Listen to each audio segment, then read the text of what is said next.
ஏன்னா மாப்பிள்ள மும்மாரமாக தான் எழுதிட்டு இருக்க. வாங்க மாமா, உங்களை தான் பார்த்துருந்தேன். இந்த மாதம் பட்ஜெட் போடுறோமா? மாதம் முடியும்னு 4 நாள் இருக்குடா, அதுக்குள்ளாடா வச்சிருக்க அவசரம். அட்வான்ஸாக போடுவோம்மா பெண்ணா?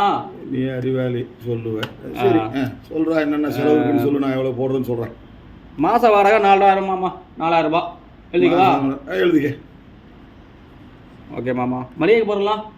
மளிகை பொருள் ஒரு 2500 போட்டுக்க. போதுமா மாமா? இந்த காய்கறி பழங்கள்லாம்? அதுக்கு ஒரு 1500 போடு. 1500.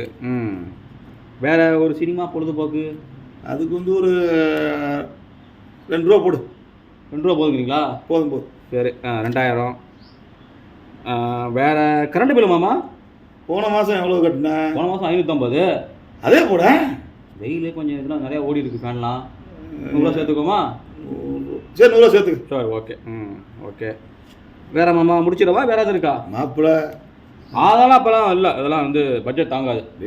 வாரத்துக்கு ஒன்றாவது. வாரம்லாம் கிடையாது. சரி கேட்குறீங்க, உங்களுக்கு மாதத்துக்கு 2 எவ்வளோ ஆகும்? ஒரு 500 போடு. 500 போதுமா? ஓகே 500. மொத்தத்துக்கு 19500 வருது மாமா. 19500 வருதா? இதுக்கு மேலே இந்த பணத்தை இனிமேல் நம்ம தான் சம்பாதிக்கணும். உனக்கும் வேலை இல்லை, எனக்கும் வேலை இல்லை. என்ன 2 பேர்த்துக்கும் வேலை இல்லை. இப்போ இந்த பணத்தை நம்ம எப்படி சம்பாதிக்கிறது? ஆண்டாவா பேசாம நான் ஃப்ரெண்டுக்கு ஃபோன் போடுவோமா? அமெரிக்காவில் இருக்கானே. போடலாம். நம்மள்ட்ட கேட்பானா? அவன் பட்ஜெட் பத்திரம் நம்மள்ட்ட கேட்டானா? ஐயோ வேண்டாம். தான் பண்ணுறது என்ன பண்ணுறது? எதையோ பண்ணுவான். எதையோ ஒன்றா மரத்தை வச்சு தண்ணியை ஊற்றுவான். மரத்தை வச்சு. சரி பார்ப்போம். சரி பட்ஜெட் போட்டாச்சுப்பா. பணத்தை சம்பாதிக்கணுமே தான். சம்பாதிக்கணும். எங்கே நான் ஆண்டவனை தான் கேட்கணும்.